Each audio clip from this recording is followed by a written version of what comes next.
कि राजा भइल गुलरी के फूलावा हमके बुझे फिजुलावा।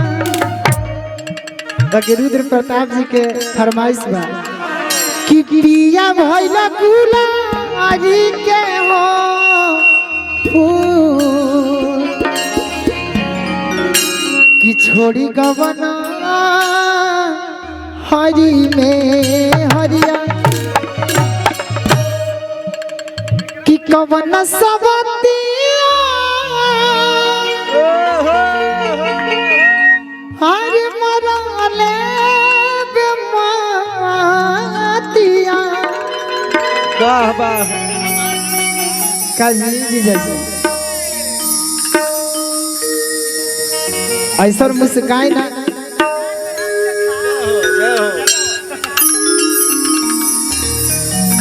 आरे अमना गुजरिया के गईला तू भूल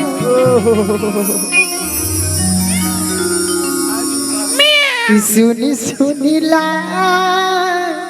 गिला से जरिया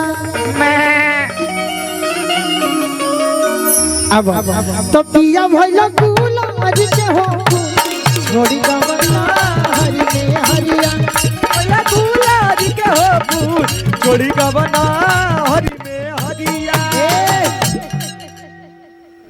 टेम्पो तनी कम बजा कि कवन सवतिया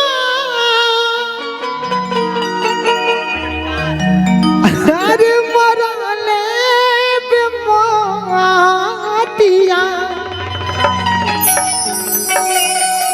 टेम्पो 40 बतनी 45 कर दो। हाँ तो पिया भइल गुलारी के हो फूल छोड़ी गवना हरि में हरिया गुलारी के हो फूल छोड़ी गवना हरि में हरिया। पिया भइला गुलारी के हो फूल छोड़ी गवना हरि में हरिया।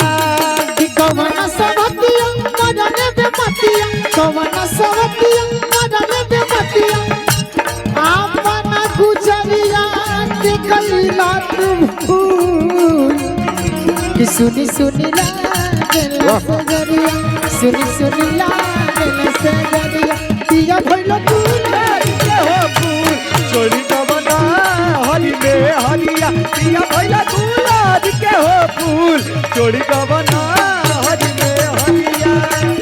गुलारी के हो फूल छोड़ी गवना हरि में हरिया। हम तो पार गई हो सुनर पार गई हो अपना जाऊ के प्यार में समान गई हो।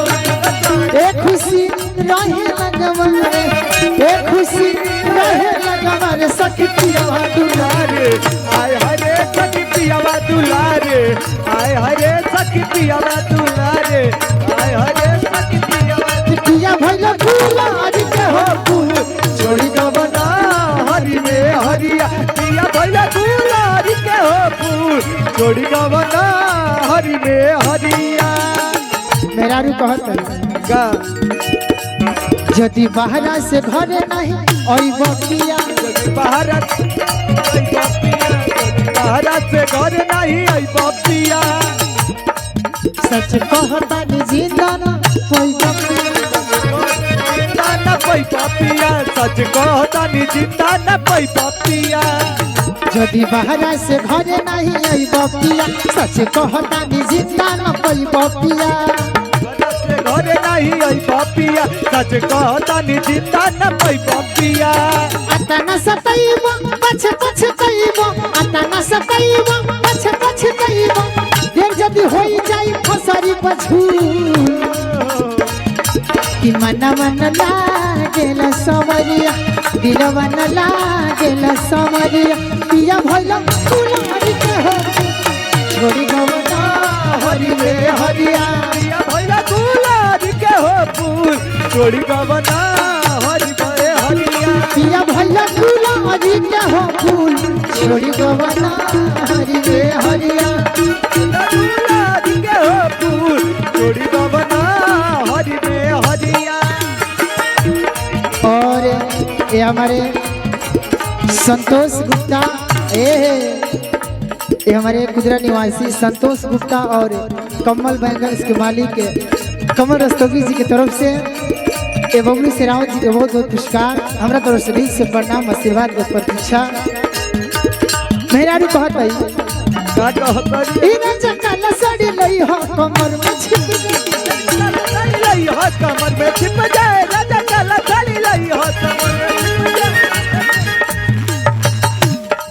ई राजा काला साड़ी लई हो ई राजा काला साड़ी लई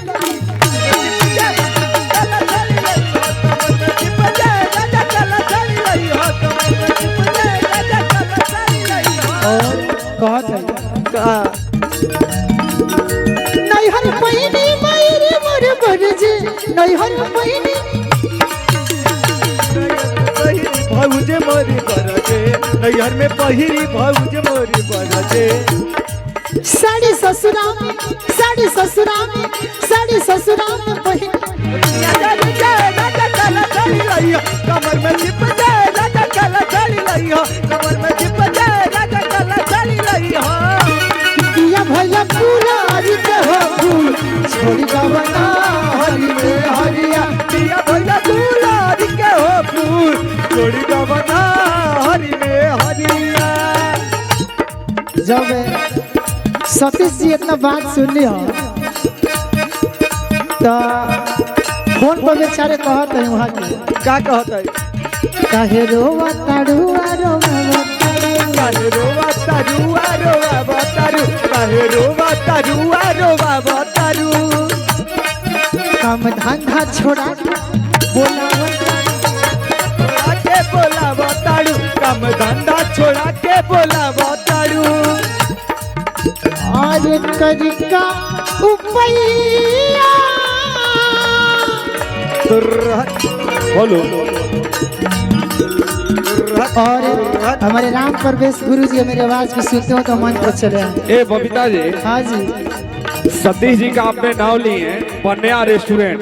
हाँ हाँ ये 500 रुपये आपके लिए आया है, ये बबलू जी के लिए आया है, ये रेनू जी हैं। हाँ हाँ रेनू जी आपके लिए भी आया है पन्या रेस्टोरेंट का ऑर्गेनाइजर सतीश जी के द्वारा। और करिका उपैया आई बना के और घटे ना रुपैया छाने ला जीजा जी करे के मन भे कि मन मन लागे न समरिया दिल मन लागे न समरिया या भइल